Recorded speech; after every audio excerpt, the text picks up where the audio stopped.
नौजवानों के राब्ते के अंदाज में नुमाया तब्दीली देखने में आ रही है। अब मुख्तलिफ रिपोर्ट्स और सर्वेस के मुताबिक 18 से 34 साल की उम्र के बड़ी तादाद में जो नौजवान हैं वो फ़ोन कॉल्स का जवाब देने से गुरेज करते हैं और टेक्स्ट मैसेजेस या फिर वॉइस नोट्स को तरजीह ज़्यादा देते हैं। अब ये सवाल होता है कि आया फ़ोन कॉल से घबराहट महज एक आदत है या इसके पीछे इज़्तिराब है, खौफ है, माजी के तजुर्बात हैं या ज़हनी दबाव जैसे अवामिल कार फरमाएँ। इसी पस मंज़र में इस मौजू का मकसद किसी नतीजे पर पहुंचना नहीं है बल्कि ये जानना है कि नौजवान फ़ोन कॉल से क्यों घबराते हैं। ये रुझान किस तरह उनकी ज़हनी कैफियत या समाजी रवैयों से जुड़ा हुआ हो सकता है और मुस्तक़बिल में इसके क्या असरात सामने आ सकते हैं। तो इस पर आज हम बात करेंगे। डॉक्टर ताहिरा रुबाब हमारे साथ स्टूडियोज़ में मौजूद हैं जो कि माहिर नफ्सियात हैं, उनसे बात करते हैं। डॉक्टर ताहिरा, आपको वेलकम कहते हैं जागो लाहौर में। कैसी हैं आप? ठीक ठाक? बिल्कुल ठीक, थैंक यू सो मच। आप कैसी हैं? मैं भी बिल्कुल ठीक ठाक। डॉक्टर ताहिरा, नौजवानों के हवाले से आज हमने बात करनी है। यंगस्टर्स, क्यों ऐसा होता है वैसे कि उनको फ़ोन की जाते हैं तो फ़ोन नहीं वो उठाते हैं, मतलब फ़ोन कॉल्स पर बात करने से वो हिचकिचाते हैं, घबराते हैं? क्या वजह है कि वो फ़ोन पे बात नहीं कर सकते हैं? वॉइस नोट पे बात कर लेंगे, वो मैसेजेस को तरजीह देंगे लेकिन वो कॉल्स नहीं उठाएंगे आप? हाँ, ये मुनीबा, ये बहुत ज़्यादा आजकल के जो यंगस्टर्स हैं ना, उनमें ये पैटर्न जो ऑब्ज़र्व किया गया है कि वो लोग फ़ोन्स नहीं, कॉल्स नहीं लेते। उसकी वजह जो है वो ये है कि ऑफ़ कोर्स जब वो कॉल्स लेंगे तो वो जो फ़ौरन आपने एक रिस्पॉन्स करना होता है ना चीज़ों को, कि आपने एक बात सुनी और आपने वो रिस्पॉन्स किया। हमारी जो जनरेशन, अभी वाली जो जनरेशन है, उसका एक बहुत बड़ा अलमिया जो है ना कि उसके इंटरपर्सनल रिलेशनशिप्स जो हैं, जो सोशल स्किल्स हैं, वो उतने ज़्यादा शार्पन नहीं हैं जितने ज़्यादा हमारी जनरेशन के जो थे, कि वो उनके ऊपर बड़ा फोकस होता था कि बड़ों से बात कैसे करनी है, छोटों को कैसे ट्रीट करना है, आंटी के साथ। तो ये वाली जो जनरेशन है ना, ये थोड़ी सी इसमें लैक करती है और उसकी जो रीज़न है वो ये है कि हमने इनको बहुत ज़्यादा दोस्तियाँ करने की इजाज़त नहीं दी। हमने इनको इस चीज़ पे रिस्ट्रिक्ट किया कि बाहर नहीं जाना, लोगों से नहीं मिलना, और बस अपनी एक लिमिट में। और वो बच्चे माँ बाप को अच्छे भी नहीं लगते अब आजकल, जो बच्चे बाहर चले जाते हैं। तो बाहर जब मोबाइल की दुनिया में गुम रहते हैं तो फिर मोबाइल पे टेक्स्ट करना उनके लिए इजी इसलिए है कि टेक्स्ट, एक आपने मैसेज पढ़ा, उसने आपके माइंड को मेकअप कर दिया कि अच्छा ये क्या बात है, क्या है, और मैंने इसका जवाब कैसे देना। इन अ वे ये एक अच्छी चीज़ भी है, और ऑन द अदर हैंड ये बुरी चीज़ भी इसलिए है कि ऑफ कोर्स हो सकता है कोई इमरजेंसी कॉल आ रही हो but you are not taking that, because हो सकता है आपका पिछला कोई ट्रॉमा भी इसके साथ एसोसिएटेड हो कि लास्ट टाइम आपने कॉल किया तो एकदम से अम्मी ने आगे से डांटना शुरू कर दिया, या अब्बू ने कोई बुरी न्यूज़ जो है वो बता दी, या कोई आपने बुरी न्यूज़ उस फ़ोन कॉल के ऊपर, तो वो कहीं ना कहीं आपके दिमाग में स्टक हो गया। और आप जब भी आप कॉल उठाते हैं तो आपका एक तो वो ट्रॉमा उसके साथ एसोसिएटेड हो सकता है, और वो छोटे से छोटा भी हो सकता है जो आपको ट्रॉमा लगे, क्योंकि ट्रॉमा, आपका ट्रॉमा डिफरेंट हो सकता है, मेरे लिए डिफरेंट हो सकता है, उसकी नौइयत अलग हो सकती है, अलग हो सकती है, हर किसी के लिए अपनी हो सकती है। सो हो सकता है कि वो चीज़ जो आपको और मुझे ट्रॉमा ना लगी उसको ट्रॉमा लगी। तो वो आज की जनरेशन थोड़ी सी इस हिसाब से, मम्मी डैडी जो है, because emotionally they are very emotional, मगर, और इमोशनल एक्सप्रेशंस भी हैं, मगर इमोशनल रेगुलेशन नहीं है। और जब इमोशनल रेगुलेशन नहीं होती तो फिर आप किसी भी तरह का स्ट्रेस लेने से बहुत खौफजदा जो है वो हो जाते हैं। मतलब बुरी कॉल्स उन्हें स्ट्रेस दे रही होती हैं, स्ट्रेस दे रही होती हैं कि कोई ऐसी बात ना हो गई हो जिसको हम हैंडल ना कर सकते हो, मतलब कोई फेलियर की बात ना हो पर हम उसको हैंडल ना कर सकते हैं। एग्जैक्टली, ये चीज़ उनको खौफ देती है। फिर एट द सेम टाइम जब आप किसी को मैसेज करते हैं तो आपको उसकी मैसेज टोन से एटलीस्ट ये बात पता चल जाती है कि वो बंदा किस मोड में बैठा हुआ है, क्या उसका मूड है, क्या वो एक्सपेक्ट कर रहा है, और फिर आप अपना जवाब बनाने में कामयाब हो जाते हैं। हम लोगों को ये लगता है कि मैसेजेस पे आपको अगले की टोन का, एक्सप्रेशंस का पता नहीं चलेगा कि वो सही किस तरह की टोन है या नहीं है। हम लोग प्रेफर करते हैं कि फोन कॉल पे बात हो जाए, उसमें पता चल जाता है आपकी टोन कैसी है, आपका एक्सप्रेशन कैसे है। क्योंकि हम लोग थोड़े से इमोशनली और तरह चीज़ों को डील करते हैं, और हमारी ट्रेनिंग इस जनरेशन से बहुत डिफरेंट ट्रेनिंग जो है वो हुई है। सो उनके लिए मैसेज के ऊपर एटलीस्ट उनको ये आइडिया हो जाता है कि क्या बात है। जैसे लेट्स से कोई कॉल कर रहा था बार बार, तो आप उसको मैसेज करें कि अच्छा आप कॉल कर रहे थे, सब खैरियत है। तो अगला बंदा आपको कुछ ना कुछ बता देगा कि सब खैरियत है या नहीं है। हाँ। तो वो आप उस पे जो है बहुत इजीली जो है फिर अगली अपना माइंड मेकअप कर लेते हैं कि अच्छा मैंने कहना क्या है, मैंने चीजों को ट्विस्ट कैसे करना है और मैंने मतलब उनको टाइम मिल जाता है, टाइम मिल जाता है, रिएक्शन टाइम उनका मिल जाता है, बढ़ जाता है, मतलब फोन पे उनको इंस्टेंटली उस चीज को जवाब देना, एग्जैक्टली एग्जैक्टली। और उसके ऊपर थोड़ा सा वो, और फिर क्योंकि देखो आपकी वॉइस टोन नहीं जा रही होती उसके ऊपर, मैसेज के ऊपर, वॉइस मैसेज में तो ऑफ कोर्स जा रही है लेकिन रिटर्न में जो है वो नहीं जा रही होती। तो अगला बंदा भी जो है वो आपको गेज नहीं कर पाता कि do you really mean it और यू आर मेकिंग समथिंग। क्योंकि जब आप बात करते हैं किसी से भी फोन के ऊपर, तो अगले बंदे को आइडिया हो जाता है कि आप कोई आप बहाना बना रहे हैं, झूठ बोल रहे हैं, आप इस वक्त कहीं और हैं। लेकिन मैसेज में आपका ये कोई भी गेज नहीं कर सकता, बल्कि आप कोई भी बहाना और एक्सक्यूज जो है बड़े आराम से दे सकते हैं। सो इन अ वे ये सेफ भी कर रहा है आपको आपकी चीजों से, लेकिन ये नुकसान और क्या ये पहुंचा नुकसान रहा भी है दे रहा है हमारे आज की जनरेशन को। और नुकसान जो यूजुअली है जिस तरह से कि एक तो आप टाइम जो है वो नहीं मतलब नहीं मैनेज कर पाएंगे कि जी आपने फ़ौरन जो है वो जवाब देना है। आपका वो रिएक्शन टाइम जो कि जिसके ऊपर ट्रेनिंग होती है हमारे बच्चों की कि आपने रिएक्शन देना है, रिएक्शन देने का मतलब ये कि रिस्पॉन्ड करना है इन अ वे जो कि रिएक्ट ना हो आपका, वो ट्रेनिंग थोड़ी सी जो है वो ऑफ कोर्स वो उनका वो एबिलिटी जो है मतलब रिएक्शन टाइम में रिस्पॉन्स करना वो थोड़ी सी कम है।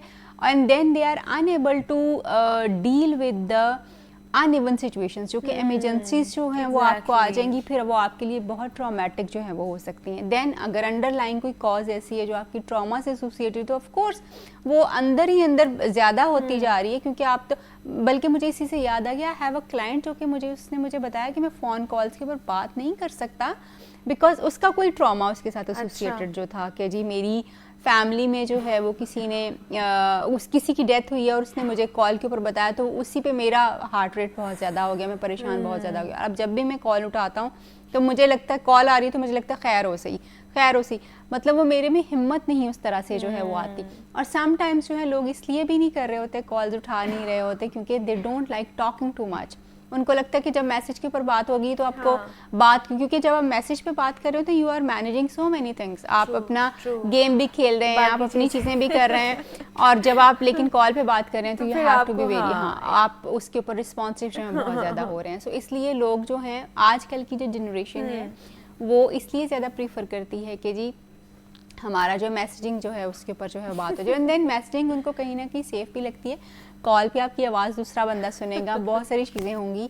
मैसेजिंग तो आपने अपने बिस्तर में अंदर जो है वो करके वो ये एक सेफर बैठ के हाँ ये उनका एक जो है ना जिसको आप कहेंगे कि एक सेफर स्पेस बन गया हुआ है जोन है मैसेजिंग करना। लेकिन क्या ये कॉल्स से इज्तनाब करना, ये इग्नोर करना, ये कॉल्स ना लेना, या जिसकी वजह से हम लोग बात कर रहे हैं आज, ये क्या ऐसा हो सकता है कि उनके अंदर कॉन्फिडेंस लेवल भी कम कर दे? ऑफ कोर्स, ये तो मैंने आपको पहले कहा कि ये उनकी देखें जिस मतलब आप फौरन तैयार ही नहीं है कि आपने जवाब क्या देना।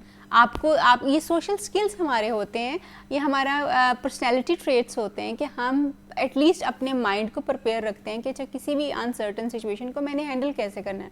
आप कॉल्स ही नहीं ले रहे, they are prone to speak lies. Exactly, तो अब लाइज भी क्योंकि आप जब इंस्टेंटली आपने जब जवाब देना होता है ना तो आप आपके दिल की बात निकल जाती है, आप ट्विस्ट नहीं कर सकते चीजों को। जब आपको टाइम मिल जाता है तो फिर आपको पता होता है कि आपने किस तरह मरोड़ के चीजें को मोस्ट ऑफ द टाइम यही होता है ना कि मतलब आपने मैसेजिंग पे जो है, ये तो हो सकता है कि कभी आप क्लास में हो तो आप कॉल नहीं ले पाए और आपने मैसेज कर लिया, विच इज एक्सेप्टेबल। मगर अगर ये हर बार आपका सिर्फ यही एक रवैया है तो देन ऑफ कोर्स आप you may not be able to handle the uncertain situation. और उसमें ऑफ कोर्स आपका कॉन्फिडेंस एक चीज़ है कि जी मैं सिचुएशन को हैंडल कर सकता हूँ। देन दूसरा आपका इंटरपर्सनल रिलेशनशिप्स हैं, आपकी कम्युनिकेशन स्किल्स हैं। आप मैसेजिंग के ऊपर तो कहीं ना कहीं से सोच के उस चीज़ को जो है, और आप देखें कि जो लोग मैसेजिंग पे भी बात कर रहे होते हैं, बहुत कम लोग जो हैं वो फ़ौरन जवाब देते हैं। थोड़ा सा जो है वो फ़ौरन जवाब वहाँ देते हैं जहाँ उनका अपना इंटरेस्ट होता है, वहाँ पे तो कोई ब्रेक भी नहीं आता।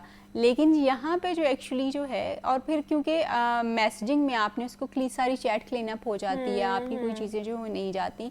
ये भी लोगों की बहुत ज़्यादा एक चीज़ होती है कि उनकी कॉल्स रिकॉर्ड ना हो रही हो अगर वो किसी अननोन बंदे से बात कर रहे हो। ये भी एक फियर जो है वो होता है लोगों को कि कॉल्स रिकॉर्ड ना हो जाए, मेरी कोई बात मुंह से ऐसी ना निकल जाए जो अगला बंदा जो रिकॉर्ड कर ले। सो देयर इज़ हम कहेंगे कि वो इसके साथ जुड़े हों, लैक ऑफ स्किल्स। अच्छा। लैक ऑफ स्किल्स जिसमें कम्युनिकेशन स्किल्स खास तौर पे हैं कि वो आपके इतने ज़्यादा बेहतर नहीं है, इसलिए आप मैसेजिंग के ऊपर बात करने को प्रीफर करते हैं। यस, ये ज़रूरी नहीं कि हर इंसान का यही मसला हो। समटाइम्स कुछ लोग जो हैं वो ज़्यादा कंफर्टेबल होते हैं मैसेजिंग के ऊपर, क्योंकि उस वक्त वो मल्टीटास्किंग बड़ी ईजीली कर लेते हैं।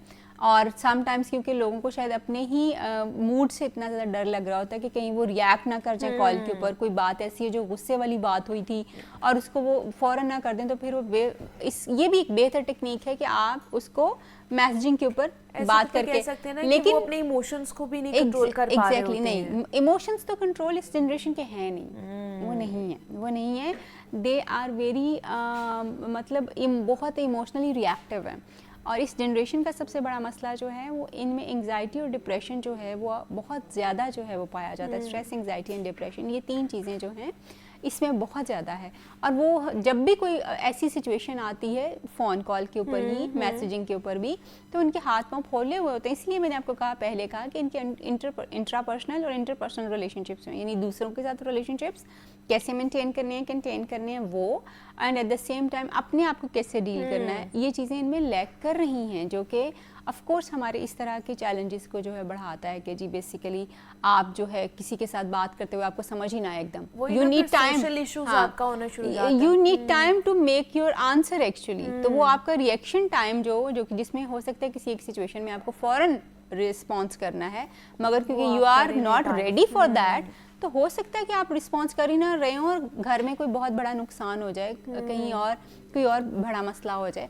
सो you really need to learn कि आपने रिएक्शन टाइम में रिस्पॉन्स कैसे करना है। ये मैं बार बार कह रही हूँ, रिएक्शन को रीइंफोर्स नहीं कर रही, रिएक्शन टाइम में रिस्पॉन्स को रीइंफोर्स कर रही हूँ, जो कि एक लर्नड बिहेवियर होता है, ये सीखा हुआ बिहेवियर होता है कि हमने किसी भी इमरजेंसी में या किसी भी कॉल को जो है कैसे रिस्पॉन्स करना है। जैसे आप उसकी मिसाल इससे ले सकते हो कि जो हमारी मीडिया इंडस्ट्री है बहुत सारी इमरजेंसीज में रिस्पॉन्स करती है, रिएक्ट नहीं करती। हमारी मिलिट्री जो है, जो फोर्सेज हैं, हमारी, वो भी रिस्पॉन्स करते हैं, एग्जैक्टली रिएक्शन टाइम में रिस्पॉन्स करते हैं। यस, फिर इसी तरह से हमारे डॉक्टर्स जो इमरजेंसीज में रिस्पॉन्स करते हैं। सो ये सीखा हुआ एक बिहेवियर है। इस जनरेशन में आपको ये लैक करता हुआ नजर आएगा और आ रहा है, क्योंकि तो ये क्या बचपन से उनके साथ चीजें ऐसी घर में हो रही होती है, जैसे कि उनको ये सिखाया नहीं जा रहा होता कि उन्होंने रिस्पॉन्स कैसे करना? नहीं, बिल्कुल ऐसा है बचपन से। और उसकी रीजन जो है मुनीबा वो ये है कि मैं अब कभी मैं पिछला सोचती हूँ ना, तो हम बच्चों को कह देते नहीं इनको मिलने नहीं देना, बच्चों के साथ खेलना नहीं, बेटा पढ़ो पढ़ो पढ़ो, घर बैठ के पढ़ो, मोबाइल दे दो। ये हम तो गली के सारे बच्चों के साथ खेल रहे होते थे। That was our strength. उसने हमें इतना स्किलफुल किया कि हमारे इंटरपर्सनल रिलेशनशिप्स हैं, दूसरों के साथ रिलेशनशिप्स जो हैं हमारे, वो बेहतर हुए, हमारी दोस्तियां यारियां बेहतर हुई, हमें बातचीत करना बेहतर आया, हमें अंदाजा हुआ कौन सी बात किसी को कितना हर्ट कर सकती है, हमने क्या। तो उससे हमने इस वाली जनरेशन को आप देखें, हमने मोस्ट ऑफ द टाइम घर बैठाया है। हमने उनको बाहर जाना डिस्करेज किया है बहुत ज्यादा। कुछ बच्चे किसी एज के ऊपर जाके जो बाहर जाना शुरू हुए, मगर वो जो बाहर भी जाना शुरू हुए वो भी बड़े लिमिटेड टाइम के लिए, उनकी चीजें जो हैं वो, और वो भी प्ले जो एरिया होता है, अक्सर आपने देखा होगा रेस्टोरेंट्स में चले जाओ या मॉल्स में चले जाओ, वहां पे जो बना हुआ है एग्जैक्टली स्ट्रक्चर्ड जो एक प्ले एरिया, वहां पे लोग जो है चले जाते हैं, और वहां पे आपका क्या ही चीज़ें जो है वो डेवलप होनी होती हैं, क्योंकि ना आपने किसी से बात करनी है, आपने अपनी गेम करनी है, आपने अपना प्ले करना है, दैट इज इट। उसमें कुछ भी, जैसे हम लोग जो है वो बहुत सारे ऐसे गेम्स छोटे हुए किया करते थे जिसमें दूसरों को शामिल करके चीज़ें, जो ये बड़ी इंपॉर्टेंट चीज़ है। ये पेरेंट्स को इसके ऊपर सोचना पड़ेगा कि बेसिकली उन्होंने बच्चों को सिर्फ घर बैठाना है, जो कि ट्रेंड बढ़ रहा है बहुत ज़्यादा, सिर्फ घर बैठे हुए होते हैं बच्चे, या माँ बाप के साथ बैठे हुए होते हैं, ये सारी चीज़ें जो हो रही हैं। अपने कजन्स के साथ मिलना जुलना भी बहुत कम है, फ़ोन किए बगैर हम आ जा नहीं सकते, और हम ज़्यादा लंबे टाइम के लिए अब एक दूसरे से मिलते भी नहीं, घर भी नहीं रह सकते लंबे टाइम के लिए, रहते भी नहीं, जाते भी नहीं, मिलते भी नहीं। तो ये चीज़ें बेसिकली हमारे बच्चों को जो है, उनके जो सोशल स्किल्स हैं, जिसमें कम्युनिकेशन स्किल है, लोगों से मिलना जुलना है, बातचीत है, प्रॉब्लम सॉल्विंग है, किसी भी इमरजेंसी को डील करना है, ये बहुत ज्यादा नीचे जा रहे हैं। ये क्रिटिकल हमारे लिए पॉइंट है। पहले जमाने में माएं जो है ना बच्चों को धक्के देके बाहर निकालती थी, जाओ बाहर जाके खेलो। अब माएं उनको पकड़ के लेकर आती हैं, बाहर नहीं जाना अपने बच्चों के साथ। एग्जैक्टली, बाहर बच्चे खराब हैं या कुछ वैसे माहौल खराब है, बच्चे खराब है, कुछ हो ना जाए। एग्जैक्टली, आप अपनी निगरानी में भी ये चीजें नहीं करते। आप कोई बड़ा बुजुर्ग है, आप उसको बिठा बिठा दें बाहर। हाँ, बाहर आप बैठ उन्हें जाएं। कहें कि बच्चे अब उनके बच्चे सामने सा- खेल लें, exactly, गली में खेल लें। गली में एग्जैक्टली वो, हालांकि ये बड़ी अच्छी स्ट्रेटेजी हाँ। आपने बताई कि अगर आप इस तरह से मॉनिटरिंग और कैमरास लगे होते हैं, कैमरास लगा Exactly, लें हाँ। आप उसमें, लेकिन अगर हम ये कर लें कि हम बिल्कुल अपने बच्चों को, तो फिर हम यही फेस करेंगे जो हम अभी फेस कर रहे हैं।